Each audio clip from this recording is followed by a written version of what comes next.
So how can you strengthen your competitive strategy? In my previous 5-minute growth tip article, I wrote about how mid-sized companies can make more progress at implementing the processes and systems that will enable them to grow and grow profitably. But is it really progress if you're not going in the right direction? And how do you know if you are going in the right direction? While various types of processes and systems are needed to grow beyond a company's current level, some types of systems will need to be chosen and tailored specifically for that unique business and to support and execute its strategy in the market. So, developing a clear strategy is not only important to making the right progress, it's also important for ensuring a company is pursuing truly valuable growth opportunities. In this brief video, I'm going to cover the basics of clarifying and strengthening your strategy. From there, other tools and practices can be used to refine the strategy and make it more robust over time. So there's a misconception about strategy. First, let's recognize what strategy is not. As Jack Welch once put it, strategy is not a lengthy action plan. It's the evolution of a central idea through continually changing circumstances. A list of projects, priorities, or action items is not strategy. That's an execution plan. And so, what is this central idea that Jack speaks of? I've been facilitating strategy development for almost 20 years. And in all that time, the simplest, most accurate description of strategy I've come across is from Michael Porter, the renowned Harvard Business School professor, researcher, and consultant. In his best-selling book, Competitive Advantage, Porter describes strategy succinctly as a unique and valuable position in the market that involves a different set of activities from competitors. So, your unique and valuable position in the market is this central idea that Jack Welch talks about, and it needs to continually evolve to respond to changing circumstances. It describes the essence of the business you and your leadership team want to build. Your execution plan is how you'll build it. Thinking of strategy as what needs to be done rather than a vision for the business you're building results in directionless busyness.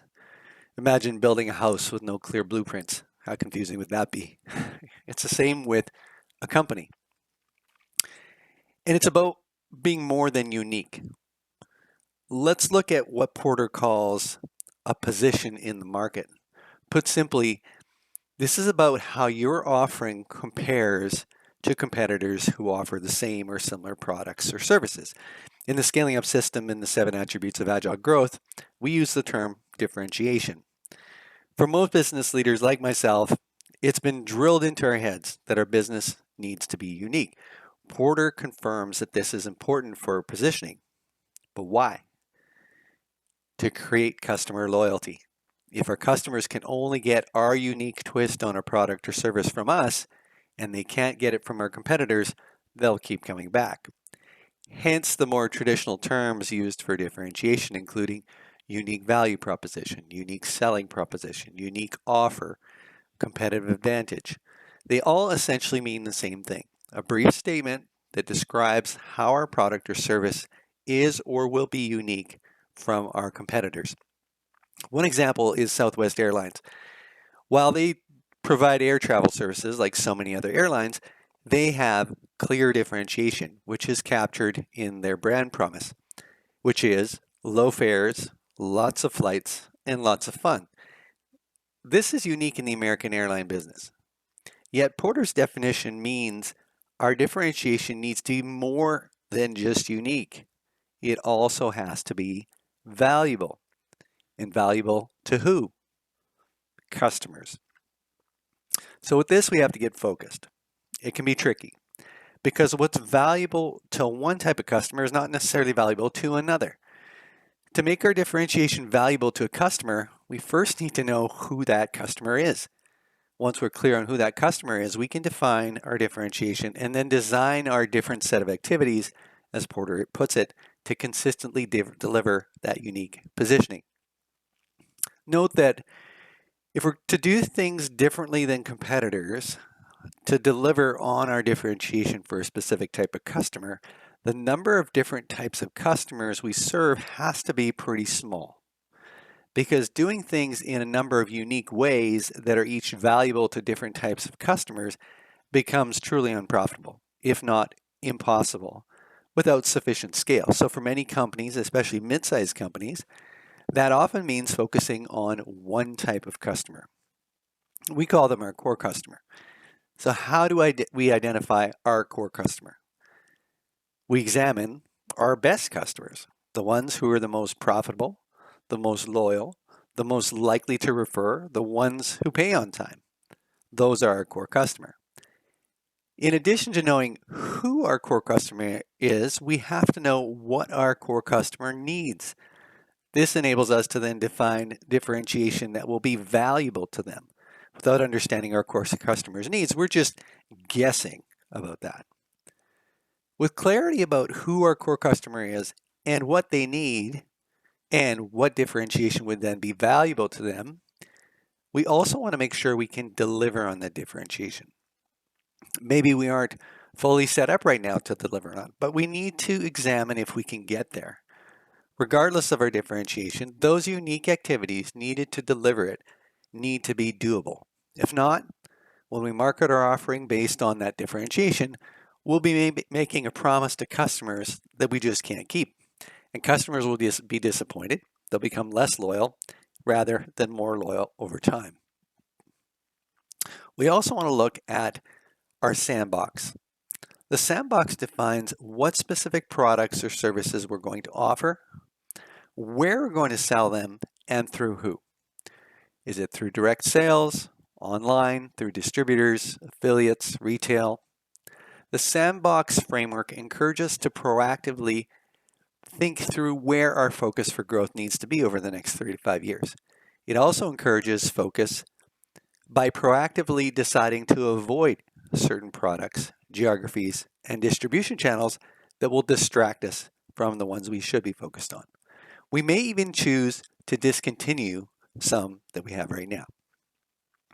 Choosing our sandbox involves not just understanding or estimating what products, geographies, and distribution channels will provide the greatest opportunities for growth and profitability. It's also about determining these what, where, and through who decisions in a way that aligns with our core customer and our differentiation. So Southwest Airlines, for example, has determined that offering a first-class service would not fit as their what. It would take away from their lots of fun promise by treating some customers more lavishly than others. It would also increase complexity, which would lengthen ground time, reduce the number of flights per day, and therefore hamper their lots of flights promise. It would also therefore increase their costs and affect their low fares promise. So how do we make this work? The 3 basic elements of a successful competitive strategy include: number 1, identifying our core customers' characteristics and true needs. Number 2, defining differentiation that's valuable to our core customer and checking that it's feasible. And 3, setting our sandbox to focus on the right products or services, geographies, and distribution channels that align with our core customer and differentiation and provide opportunities for growth and profitability. This basic strategy work will be most successful when it's aligned with 4 foundational pieces. First, our core purpose, or our why, as Simon Sinek calls it, the difference we want to make in the world beyond creating jobs and profit. Also needs to be aligned with our vision, or our big hairy audacious goal, our BHAG, as Jim Collins puts it. This is a 10 to 30 year company goal that is bold, but it stimulates innovation and progress. And it needs to be aligned with number 3, our 3-year strategic targets, including our financial and non-financial targets, and our 3-year highly achievable goal, or 3HAG, as Shannon Burns-Susko calls it, that defines what we want the company to look like 3 years from now as a stepping stone to our 10 to 30 year BHAG. And in our basic strategy work also needs to be aligned with an awareness and understanding of the trends unfolding in our market and in the world. And let's remember, As CEOs, we're best off developing our strategy collaboratively with our leadership team in order to achieve that efficient leadership team buy-in and in a way that supports accountability for execution, as I discussed in my previous article. From there, we can develop our 1 year and our quarterly execution plan to bring our strategy to life. And if we have the right leadership team members and the right culture, we can execute it with efficiency and predictability. And with the right leadership team members and culture, we are also much more likely to develop a great strategy with that team in the first place. More about that in my next 5-minute growth tip video. So how can you improve your strategy? If you want to find out what you can do to improve your competitive strategy and grow more easily, quickly, and profitably and enjoy the ride, try our complimentary Agile Growth Checklist. It'll give you some tips. This self-service questionnaire takes 5 to 10 minutes to complete. You'll receive the checklist with your responses immediately. Within 24 hours, you'll receive a compiled report highlighting areas to improve. If you complete sections 3 and 6, you can check specifically on your competitive strategy. Or if you complete all 7 sections, you'll find out how your company is doing in each of the areas needed to produce more rapid, profitable, and sustainable growth. This report is completely complimentary and involves no obligation. Just click on the button below.